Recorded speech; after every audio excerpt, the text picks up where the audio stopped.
Hello, hello, welcome to Pesterquest. I come to realize we're probably missing out a lot. Volume select, load? We don't have any load, yeah, makes sense. So, welcome to volume 2, something bad in the sky. So, first thing first, guys, have a bit of allergy, so I'm trying my best not to sneeze my brain out. And I hope I'm recording because I'm putting a lot of energy in this. Maybe not much. Anyway, hello guys. So, sorry, welcome back. So from my understanding, we're probably gonna miss out like 90% of the reference. Not even joking, like there's so many things related with those stories that we have absolutely no idea. And it kind of makes me curious about some of them. So maybe we're gonna check Hiveswap and the other one, Friendsim, is that what you call it? I also wanted to play other novels. I don't know why I'm in the mood of playing other novels. Maybe the kind of need to read fiction, but without wanting to buy a book of fiction. Well, I still buying a game itself. It's still considered visual novel and it's not so much different than actually reading, so I don't really understand. I don't understand my brain, but I think it is more interesting because it's visual and everything has things like that. On the device of your new friend, John, you got to visit one of his close comrades. Close only figuratively speaking, since it seems she lives all the way on the other side of the bloody country. Phil can relate with that, since I kinda go anywhere. Anyway, my background is gonna change very, very soon. Again. That's no problem for you, though, since your new powers let you hope anywhere, anytime, even to places that don't exist. How do you hope to places that does not exist? Anyway, well, you think your powers let you do that, you just have this distinct metatextual feeling that you could pretty much go anywhere at this point. You know, that doesn't make any sense. As a matter of fact, it does not. Alright. There's no problem for you, though, since your new powers... Oh, wait, what? Oh, LTs go back. I don't know why I decided to play with a controller. Let's play with a controller. There's nothing that doesn't make sense about friendship, though, and there's actually no audio. Cool. There's nothing that doesn't make sense about friendship, though, and that's exactly what you're about to do. Friendship, that is. You're about to do some friendship. You're about to do some friendship, man! Look at you doing friendship and stuff. What are you? A friend? By making a new friendship, let's go to the My Little Pony route. Her name is, you check your notes, Rose. How to make new friends? Remember the bloody name. Write down their name. So you can actually forget about the name. This is her house, apparently. Looks like kind of weird and modern and is situated in the middle of the woods. For no good reason you can think of. Oh, some other insights. So I basically read some reviews and they basically explain that the game is more for people that already know or fans. So it's more like a fandom thingy. So it's like some people say it's like meeting the character of the game, you know, something like that. I don't know. So it's a game made for fans, basically. Also, it's pouring rain, which is not what you will describe as ideal friend making condition. Okay, if you say so. Still, nothing stops a mailman. What am I? Not from delivering a mail, nor making friends. Rather famously, rain and other similar weather patterns provide no deterrent to the performance of his duty. And there is no duty more important than friendship. Amen! Oh, hey, a character that I absolutely have no recollection, and since I don't know if I'm ever gonna play that game. Look, guys, we have like on our in our work in progress collection, like 75 games. So I have to finish 75 games and record them and edit them and review them. See? That take effort. Whoever fucking said that YouTube was gonna be fun? Whoever fucking said that trying to be a game YouTuber reviewer or playthrougher, what the hell you like to call yourselves? Call yourself nowadays, I don't know. You make up new things every second and every time. I absolutely no idea what's going on. Like no cap? What the fuck no cap means? Cap? Cap? No cap. I was like, no cap? Cap? What the hell that means? I hear someone say cap, but they actually meant no cap. And then still no cap, and we actually made cap. Someone's like, oh my god, I want to stab you in the eyes, man! So, no cap. Suddenly, a woodland. Okay, girl approaches you. She looks mildly emo. Who goes there? Gothic, or whatever you like to prefer. Is your new friend Rose? Obviously, she's here! It's Rose! Who could there be? There's literally no one else. This could be. Introduce yourself. You are a cool mailman who... Well, wait, what? Wait, what? I am the mailman. Okay. Who John told her to expect a visit from soon. You will doof your mail hat to signal a friendly greeting. Except recently you accidentally drop it into a sewer. That, along with all your other mail-specific clothes, as well as the mail you were supposed to deliver, is explained you heard graciously in an unconvincing manner. It's not a great start, you admit, but you've done much worse. Yes, I did. You're not a mailman, tentacle therapist. And you're not Rose! What the hell? Wait. Tentacle therapist. It's a job that's gonna be birthed one day. I have a strong feeling that it's like, oh my god. Imagine we have such a depraved Zone? Yikes, you're busted almost immediately. You briefly consider whether you should double down on the lie. It is something I was like, so I am not the mailman. Or whether the right call is to come clean, seeing she clearly too smart for this amateur bullshit. What I'm doing? What I am doing? But it's taken a few seconds too long for you to decide which looks guilty as hell. That's it, the jig is up. You slouch in defeat. You ask her if she could please consider not telling John. About faking being a male? Your heart couldn't take it if he found out your entire friendship was based on a lie. Tentacle therapist again. You want me to keep a secret from one of my best friends to protect the feelings of a random buffoon who I never met and arbitrarily showed up to my house into a remote wilderness like a creep? You're the fucking creep. You're the fucking girl that lives in the wilderness. I am a terrible friend. I was like, I will likely make myself as an enemy than an actual friend. Wait, what? Yeah, is the yellow one the one I'm choosing or is the white one? I'm very confused. Yes. Yeah. Yes, that's what I want. Yeah. It's an interesting proposition, if not either or the other reason that is audacious. The audacity. Audacity. Admire your resolve in the face of a humiliation. This doesn't mean we are friends, though. What? What?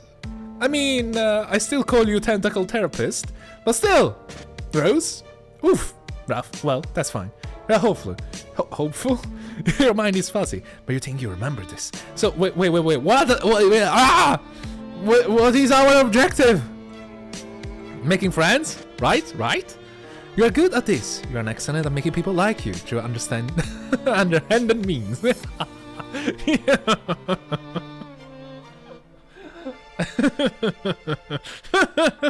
Subscribe. Subscribe, goddammit. No pressure. You can't wait to take advantage of these 30-year-old girls! Goodwill! I come to realize I'm too old for this. Fuck me. I'm the same age of Mr. Beast, so don't blame. Well, fuck off. Okay, now, not like that. Let's not be fucking weird. In fact, let that be the last creepy thought you have for comical purpose, as great jokes only. Let's all get our brains out of the gutter. So let's me first think, are we talking to ourselves? Are we thinking out loud? Or are we thinking within ourselves? Okay, I guess this is just a narration. Rose raises a thin brow. There's something unsettling about her deep violet eyes. You're pretty sure most humans don't have eyes like that. Duh. Okay, but what the fuck do you know? You're a stranger around this part. You are the weird one.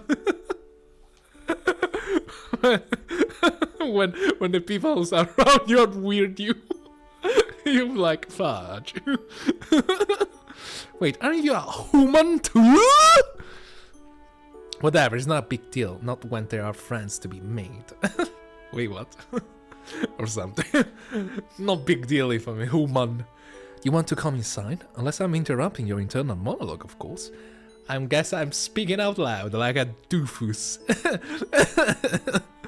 Far being from me to whoever cut short, and a sort of navel-gazing sidebar. It's just ever so slightly wet out here.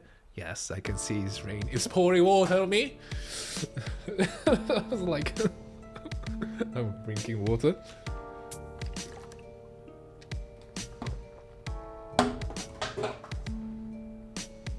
I'm a professional. You'll absolutely love that, if it's not too much trouble, of course. You wouldn't want to put Rose out. Out? Out of where? You're lying. You're lying, though. You're... Oh, shit. You're 100% fine with being absolutely infuriatingly obnoxious if it means making friends. Oh, no. What I'm willing to do. What I'm willing to do. Rose purses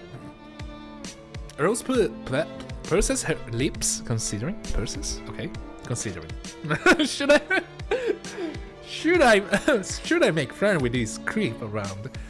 Dressed like a mailman. Dressed like a mailman that smell like a sewage. Okay. Your predilection towards mailman mimicry was all that John told me about. What did John told you about? Huh? He also said that you had certain powers. Like teleportation? Powers of teleportation and time travel. And time travel! Wow. I am strong. I have main character power. I have anime protagonist fucking power. I told him that he must be mistaken. This is well known and accepted fact that magic, although a popular and highly engaging subject of fiction, is fake as well. Well, shit. Well, I mean, I thought. Wait, what? So do we have fake power? What? Oh, your zappy powers? No, those are totally real and not fake at all. Real in a different way than you being a mailman is real, since that is actually made up. So I am not a mailman. I'm a fake mailman. Is that so? Prove it. Prove it. Save. Delete and save again. Close menu. Prove it. You shrug easy enough. You hold out a hand, and after a moment of hesitation, Rose puts her fingering in yours. Her nails are long and sharp, are painted a glossy black. She closes her eyes, and her umbrella drops. Should I picture my room or something similar? I'm not quite sure how this is supposed to work. She still thinks you are fucking with her. She still thinks you are fucking with her. You tell her that you guess she can do that if she wants. What? Fucking? Okay, never mind. Whoa. 13, man! Jesus Christ, chill! Chill! Whoa, wait! Whoa! The close menu! Whoa! Oh, wow. Oh, nice Cthulhu. You the two of you inside a big modern house, and when you open your eyes, you find yourself in a large, messy bedroom. Oh. Oh. Oh. She drops her umbrella. You really did that. Rose stands in the center of her room in a full rain gear. Her boots drag muddy prints into the thick white carpet. Surprise! You really are magic! You're really magical! Woo! Sorry, just hidden. Rose puts her small hand against her perfectly painted black lips. She seems momentarily lost for words. You get to the feeling that it's not a thing that happened that often. Her eyes are wide and deeply purple, they're sparkling. You might even say, "Hold on, I'll be right back." Oh, okay. Stay here. Don't go out. Don't go out in the hole. It's not safe. For whom?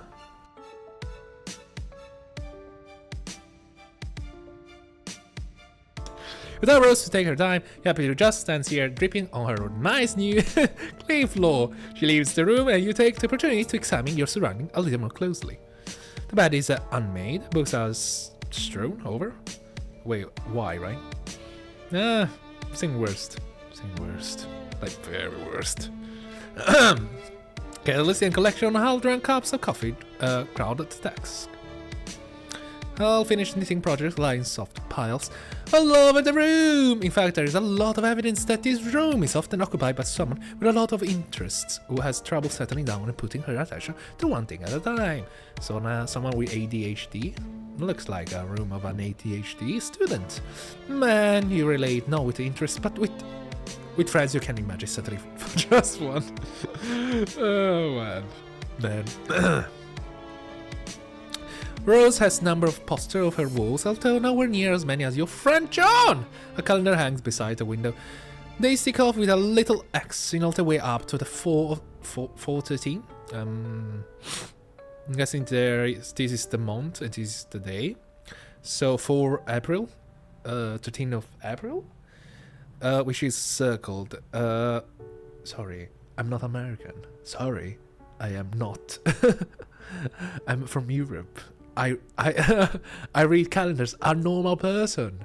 Day, month, years. It's not that hard. Why the fuck the month is before the fucking day? Huh?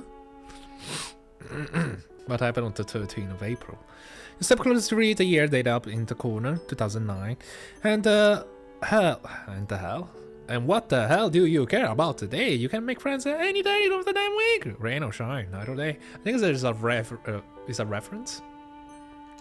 But I don't know what reference it is because I never played the bloody fucking game. Rose sure is taking a while out there. She's told you that it wasn't safe out in the hole. Maybe she hadn't just been quipping. Maybe she's actually in trouble. What should you do? Go look for it. Stay put.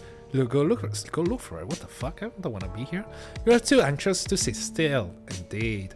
And you aren't the sort of person who just sit there and waits for friends' opportunity to fall in their lap.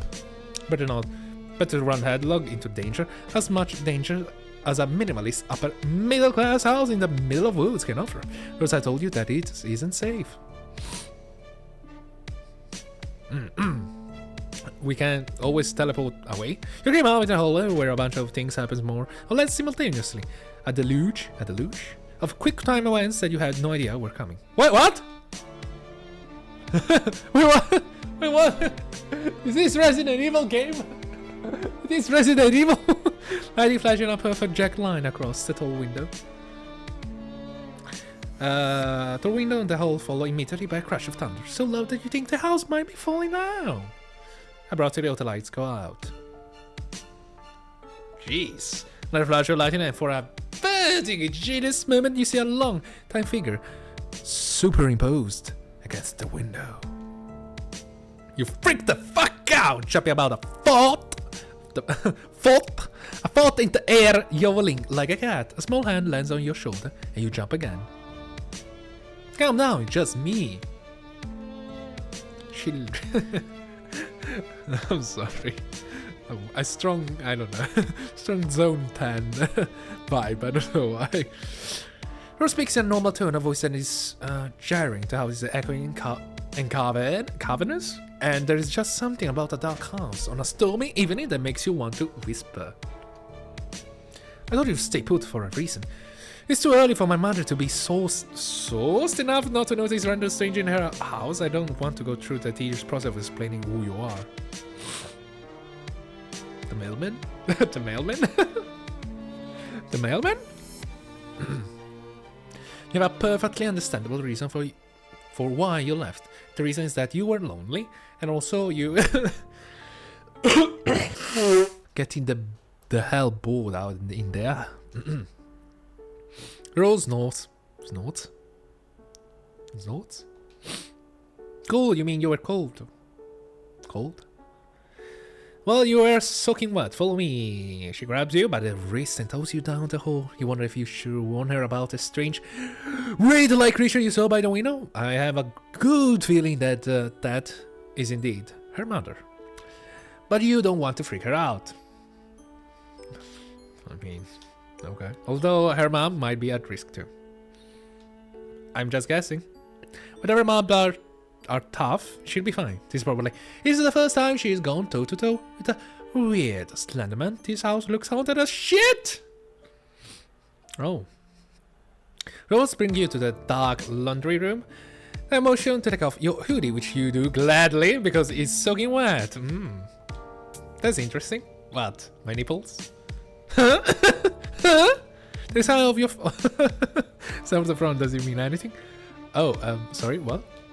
Oh yeah, it's kind of cool. A blue line that zigzags on the one end like lightning. Looking at it makes you feel unsettled. Is that a reference? I don't know, is that a reference? You realize Rose is still waiting for her response, so you just send her a hoodie and tell her no. You're pretty sure it's just an abstract sign. Like, glad there is not just an abstract sign. Then you stand there while she tosses the sweatshirt into the dryer, feeling the alarming currents of memory in your bloodstream. You're sure there must be something you forgot to do. Turn on the electricity? Continue to feel weird as Rose hits the dryer button and nothing happens. Yeah, I mean, isn't there a blackout now? I mean, yeah, duh. Fuck. Fuck! He hits the button a few more times, and that will make a bit of a difference when the power is out. Yeah, exactly.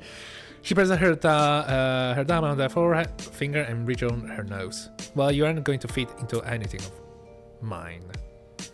Yeah, could have guessed that. She leads you down more long dark hallways. Man, this house is unreasonably huge. That's true if a lot of people live here. Not just me and my mother and a horde of liquids not soluble in water. Limes? Here, try not to drip on the carpet. Oh, wow. Shit. You aren't sure how you're supposed to manage that, but okay. What's going on? This room is large and dark, and when Rose apart the curtains, a flash of lightning illuminates a four-poster bed, a long counter, and a shell-covered head to full in bottles. Okay, I see the bottles. Rose vanished through another door, leaving you to peruse. This is all liquor. Shit, this is a lot of booze. Yep. Wait, what? You think there's not much booze there now? I mean, I have more bottles in my...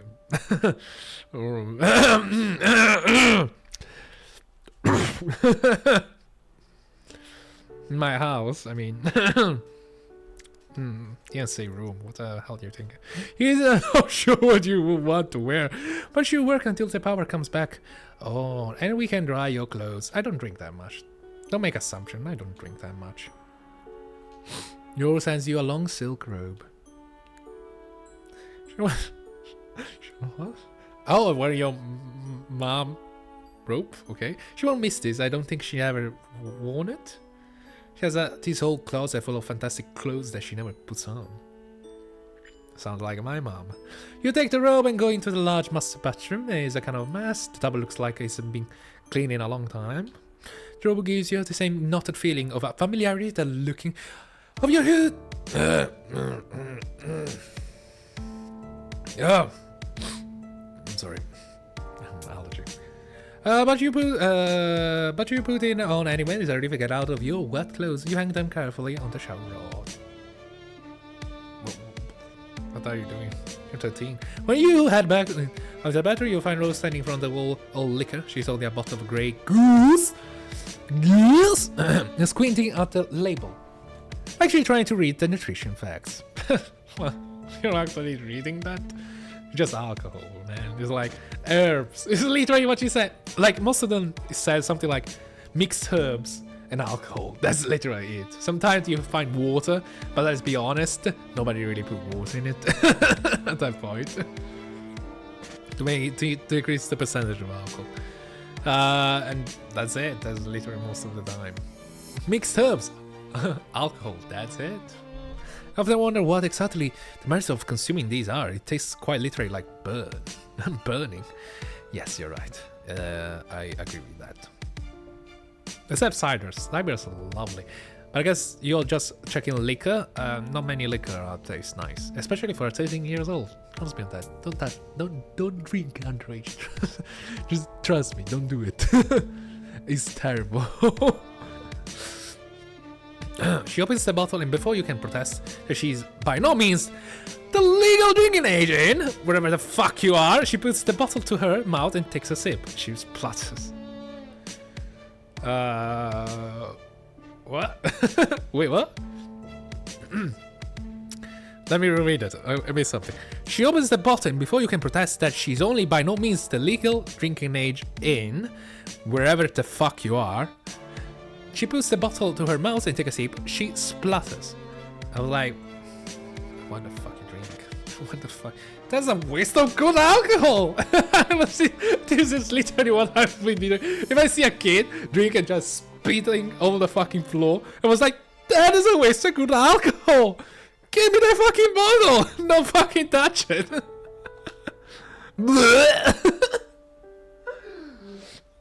Don't! That's terrible. Yes, it sucks. Don't fucking touch it. It's it's a taste that is acquired when you get old and stressed out. You realize it's not that bad. Being an adult sucks as shit. You could have told her that. Straight vodka isn't for uninitiated, even fancy vodka. You take the bottle from her, she hesitates for a moment, and lets it go. Especially vodka! Don't fucking drink vodka cold. If you're not Russian, it tastes terrible. I told you, it just tastes terrible. You're not Russian? No, fuck that bottle. Vodka doesn't taste great. You set it back on the shelf. This really is a quite impressive liquor cabinet. Liquor wall, liquor room. Her mom must really have a refined palate. Yeah? Don't strain yourself. You can't say it. What's the point of mincing word?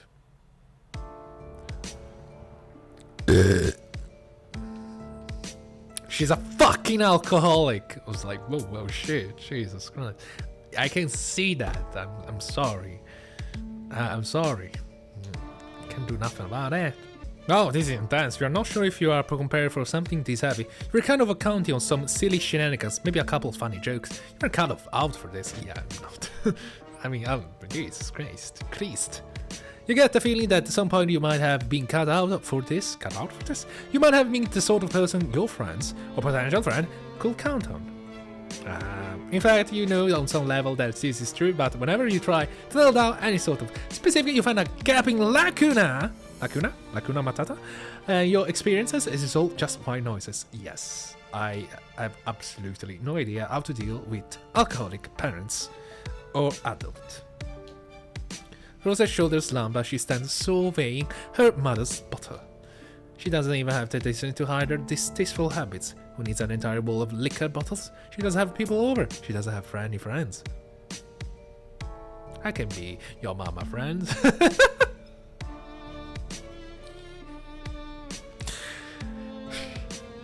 This is all just for me, just more of her passive aggressiveness act as a femme fatale of 1950, a housewife with a dead wish. Wait, she's drinking out her pain out? What? They just like the wizards. Wizards? Don't worry about it. A little bit of context will be lovely, my dear. You know how long it's been since I've had a home-cooked meal?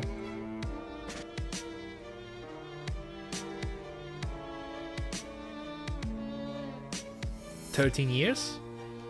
I'm not saying that I require. I mean, there's a lovely crafted culinary masterpiece every time I said that I eat. That's going a bit far. First thing first, Rose, I don't want to be an asshole, but I wouldn't not eat something that my alcoholic mother would prepare. I'm not sure even what the fuck she puts in it. I prefer making it myself, Rose. And the funny thing, I already done that. At 14, I was already doing it. I could not trust my culinary skill of my dear loving mother. I know John complains about being plagued by fudging on every chance that he gets, but he's overwhelmed by pastries whenever he ventures from his room. Pastries? Okay. I'm glad my mother doesn't poke her considerable nose into my private affairs, but I'm sick of eating oatmeal. What's wrong with oatmeal? It's a perfect, healthy choice. Especially for breakfast. I mean, don't get me wrong. You can make your meal yourself. It's not like that hardcore.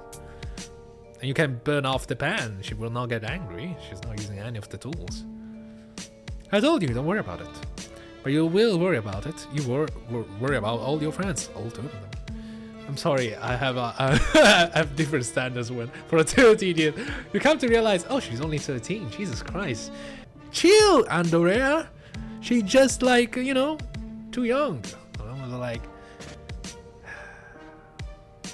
too young, huh?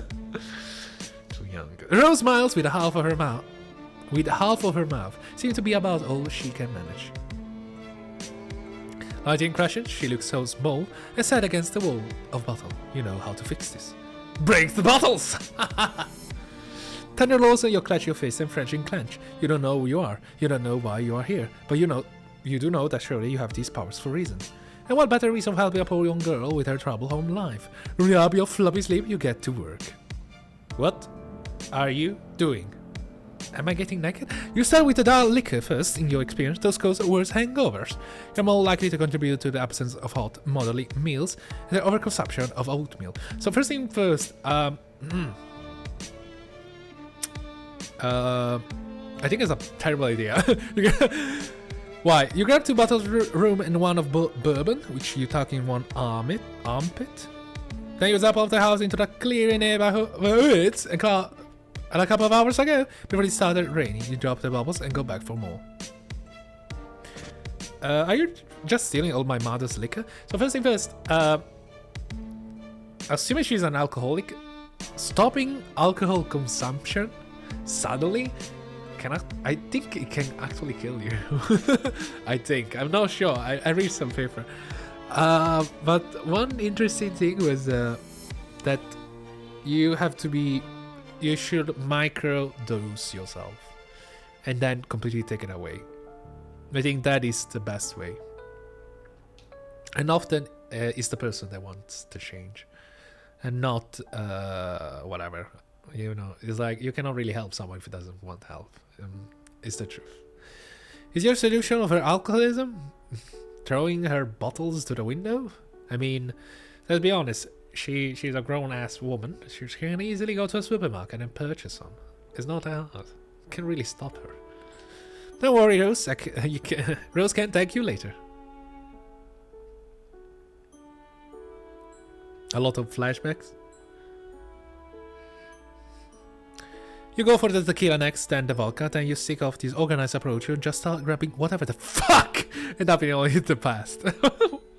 Why am I putting wrong? I'm putting accent on every swear word just to make my life more miserable and more less monetizable as possible. Rose is watching the these for a while, then she hops up on the counter, crosses her leg, and starts texting. Oh, she's really intent of her conversation that she doesn't even notice you're fixing her domestic situation. I guess that she already tried it. It looks like she already tried something like that. She keeps giving all your little fleeting looks and you are pretty sure she must be talking about you. You should just let her talk. It isn't right to try to invade her friend's privacy. You attempt to resist the temptation, which you fail, and immediately not even overused meme can save you. You zap behind her onto the counter where you can spy on her private correspondence. Gigi, I don't know anything about them. I'm sorry. TT? Sig. I hear me was trying to take advantage of your uncanny ability to make guesses verging on prognostication. I'm really considering a revelation of magic. You don't know who this person is? Maybe you should just teleport. You go back in time a couple of minutes to when started her conversation. Your past self in this busily zapping back and forth, carrying liquor bottles. You hunker down so you don't see yourself and cause paradox, or whatever the fuck was that. Technical therapist, okay. Began pestering, diagnostic. What the fuck? Out of a morbid curiosity to shine a light on my future, I come with metaphorical hat in hand to ask you to consult your dreams clouds. Wait, what? Are you asking to alter Delphi? What the hell? You happen to know anything about a strange cardboard cutout creature masquerading as a mailman? Cardboard cutout creature masquerading as... What do I look like? Are you sleeping? Sorry, I had to scold back. He's been acting really weird all of a sudden. The fake one who's hung out with him. Anyway, is the same lane that John was talking about?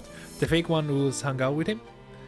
That's the one. They are currently emptying my mother's liquor cabinet in an attempt to prevent her from overindulging herself. Oh, are they drinking it?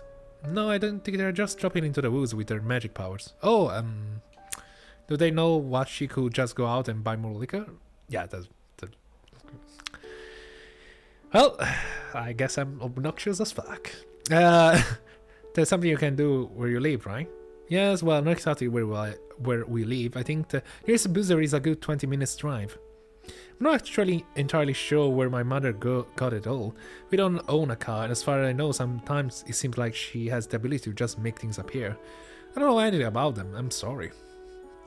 Here was me trying to take advantage of your uncanny ability to make guesses verging on prognostication, as I'm recently considering a revelation of magic. I'm still pretty sure magic is fake. I can teleport? At least the kinds of magic you're talking about. There's probably some real magic out there somewhere. Yes, for instance, just so that lets you spy on your hostess' private correspondence while you're stealing her mother's libations. She noticed. You freeze with a contrite zap. You reappear in front of Rose. She sets her phone down and props her chin up on a delicate fist. Sorry, you honestly don't know what's got into you. You just couldn't resist using your power for evil. Haven't you heard that with great power comes great responsibility? No, absolutely not. I have absolutely no idea where it comes from. Poor Spidey. Rose is right, as she's totally right. You only had this power for like a day. You still aren't used to the idea of being able to just zap all over the narrative. Clearly, you did not appreciate the implication. Zapping all over the narrative sounds potentially stressful. Sometimes. Oh, you bet. You are incredibly stressed right now. Rom laughs. You apologize to her for stealing all her mom's drink. That was kind of overzealous of you. Naturally, I thought it was hilarious. Stealing it? I've never really been one for pranks. There's always falling more in John's wheelhouse, but there's nothing wrong in occasionally stepping outside of one's comfort zone. Let's do the vodka next. Okay, wow, there's so much. Why don't you pull everything in a chest? And then you zap once. I don't know how many bottles are there, to be honest. Zap goes along with you to the bright clearing into the field. For a moment, she just stands in a sunbeam, bringing up the cloudless sky. Why I keep clicking it? Her expression says she still might not be totally convinced any of this is happening. So she believes she's in a dream? When all the liquor has been transferred from the bedroom to the woods, in a big glittering dragon's hoard of booze, you and Rose fell down next to it in a messy heap. Well, you fall into a messy heap. Rose lowers herself gently, sitting more on her knees than her butt, probably to keep her skirt from getting dirty. You get the idea that even though she lives in the middle of nowhere, she doesn't spend a ton of time outside. You tell her again that you are sorry for you spy her correspondence with her green friend, Gigi. Gigi. Also, you hope she isn't going to get in trouble with her mom. I'm not unduly concerned. I'll tell her where it all is in a couple of days, although by the time I'm sure at least a good third of it will be water damaged. I'm sure these will have fantastic implications for our relationship, and not all exacerbate the emotional problems underlying her addiction. You laugh awkwardly. Well, now you kind of just feel like an asshole. Now you just feel like an asshole. Rose lies back on the grass and raises her hand to trace the curves of a fluffy white cloud. She closes her eyes. But is it just projection? On my part, or wishful thinking? But ever since I met you, I feel like something has changed. Or rather, something has failed to change, if that make any sense. There's probably nothing. Her eyes flicker back home and endlessly purple. Purple? Fixed on the sky like she can see something beyond it. And once again you feel that there's something really crucial that you forgot. But at least you made a new friend, and if you don't think Rose Brand will ever allow her to call you as such, you're lying in a sunny clearing You're lying in a sunny clearing next to a pile of alcohol, and honestly it doesn't get much friendlier than that. Victory! I look like a cardboard? Really? Is that? Is this a good ending? Is this a good ending? Ladies and gentlemen, I hope you enjoyed Volume 2 of the Pesterquest. Our weird way to interpolate in other people's life affair. And I hope you enjoy. I hope you see you again to the next one. The next one again. And I'll do all of them. Probably. I don't know. I'm quite enjoying reading it, to be honest, out loud. With you. And I hope you see you again. Very, very soon. Remember to subscribe, because I guess I need them.